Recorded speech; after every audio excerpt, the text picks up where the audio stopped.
संघटनेमध्ये काही दिवसापूर्वी 4-5 दिवसापूर्वी एक कंप्लेंट आली होती की झुंझवाड येथून आमचे नामदेव धबाले सर यांच्या थोडंसं पायाला थोडा प्रॉब्लेम झालेला आणि त्याच्यामुळे आम्हाला एक कंप्लेंट आलेली की यांच्यासाठी सर काहीतरी करायचं आहे म्हणून.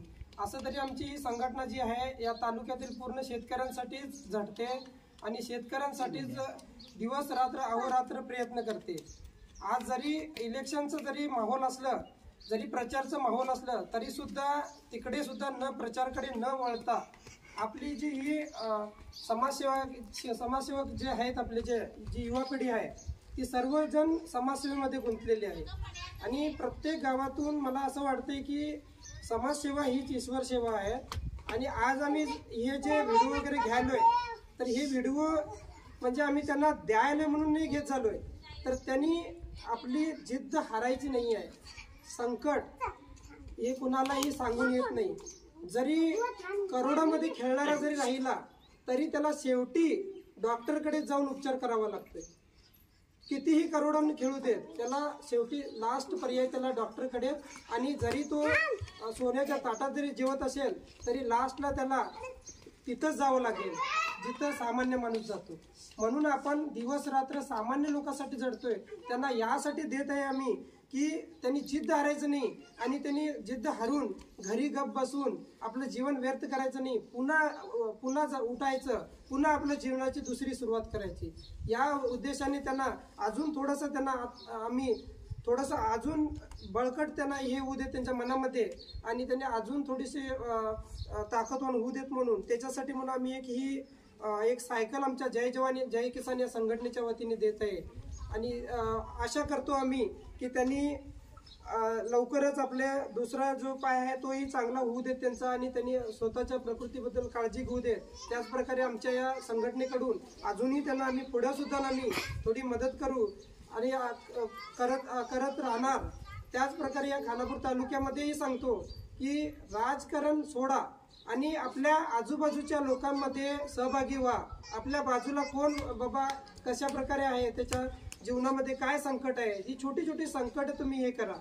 आज जर प्रत्येक गावामधून जर प्रत्येक आपल्या आजूबाजूच्या जर घरामधल्या माणसांनी जर आजूबाजूच्या माणसाला आपल्या सगळेजण एकत्र नात्यागोत्यातलेच आहे, मराठी आहे आपण सगळेजण, आणि आपल्या माणसाला जर आपण जर थोडं जर घेऊन जायचं असेल तर एकतर त्याची देखभाल करायला पाहिजे. आणि जर त्याची देखभाल जर आम्ही आजूबाजूच्या लोकांनी जर करत असेल तर दुसऱ्या कुणाचंही इकडं एंटर व्हायची गरजच नाही आहे. आणि म्हणून म्हणतोय की आपल्या या जेवढ्या सामान्य लोकांनी आहेत त्या लोकांनी आपापल्या आजूबाजूच्या लोकांना एकत्रित घेऊन जाण्याचा प्रयत्न करा. आणि त्यांना बाजूच्या घरामध्ये एखादा जर मरत असेल तर त्याच्यापेक्षा हसण्यापेक्षा त्याला मरतेवेळी वाचवायचा प्रयत्न करा. कारण की आमच्या या तालुक्यामध्ये अशी सवय लागलेली आहे, राजकारण्यांनी अशी सवय शिकवलेली आहे, गावामध्ये 3 पक्ष पाडायचे आणि त्या 3 पक्षामधले एखाद्याला कुणाला काहीतरी झालं ते जाऊ देतो, तो मरू देतो, दुसऱ्या पक्षाचा आहे, तो जाऊ देतो, दुसऱ्या पक्षाचा आहे. तर हे पक्षपात न करता नाही बाबा माझ्या गावचा माणूस आहे मी त्याला काही व्हायला देणार नाही, हा जर विचार करतील तर हा तालुका आमचा अजून पण सुधरेल. तालुक्यामध्ये फक्त आमदारला या खासदारला या MP आम्ही निवडून जर दिलो तालुका कधीच नाही सुधारणार. तालुक्यामध्ये जर छोट्या छोट्या जर घडामोडी आपण जर हे करल्या समजल्या तर तालुका बिलकुल सुधरून जातोय. अशा छोट्या छोट्या गोरगरिबांपर्यंत जाऊन आपण पोहोचलो पाहिजे. आणि ही भावना नाही ठेवायची की तो आम्हाला उद्या सकाळी आम्ही दिलो म्हणजे आम्हाला काही आठवण ठेवेल या न ठेवेल. पण जे आमचे कर्म आहेत ते आम्हाला मरलो तरी सुद्धा ते आठवण ठेवते. या उद्देशाने आज आमचे जेवढे हे जय जवान जय किसान संघटनेच्या वतीने आपला थोडा वेळ सोडून इथं आलेले आहेत आणि येऊन त्यांनी एक सायकल ही त्यांना द्यायला. हे काय मी म्हणजे फक्त मी एक फाउंडेशनचं फक्त एक फाउंडर म्हणून ते मी चालवायलोय. पण चालवते वेळी जशी ही व्हील आहेत ना, ही व्हील सगळी ही यांच्यामुळे चालते की आमच्या जय जवान जय किसान संघटनेच्या सर्व सदस्यांच्या वतीने चालते. आणि धन्यवाद सर सर्वांना. जय जवान जय किसान संघटनेचे जे समाजसेवक आहेत की तुमच्यामुळे आज यांना एवढं एक हे झालेलं आहे की चेअर दिलेला आहे. आणि इथून पुढेही त्यांना थोडक्यात जी मदत लागते मध्ये तुम्ही त्यांनी बिनधास्त फोन करतील, तुम्ही ती त्यांना करू शकताय थोडीफार. आणि त्याच्यासाठी मी फक्त एक नॉर्मल सपोर्ट म्हणून आहे मी, आणि फक्त नॉर्मल मार्गदर्शन म्हणून. पण जे करताय कार्य हे तुमच्यामुळे साध्य झालंय. माझ्यामुळे याच्यात काहीही नाही आहे की माझ्यामुळे, मी तरी म्हणतोय की माझ्यामुळे काहीच नाही, हे सर्व यांच्यामुळे झालेलं आहे. आणि आपले जे विजय हॉस्पिटलचे जे वीरेश हिरेमठ सर म्हणून आहेत, सर्वांना माहिती असेल, तर त्यांना पण एक शब्द फक्त बोललेला होता. ते पण माझ्या बरोबर आले, एक दिवस पूर्ण राहिले माझ्या बरोबर.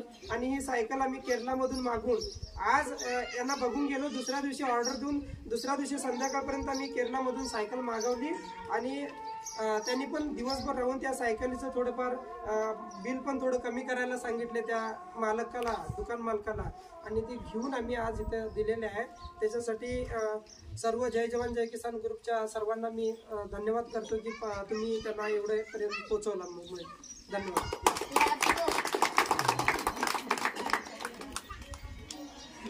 तुमच्यामधून बोलून सांगा सर.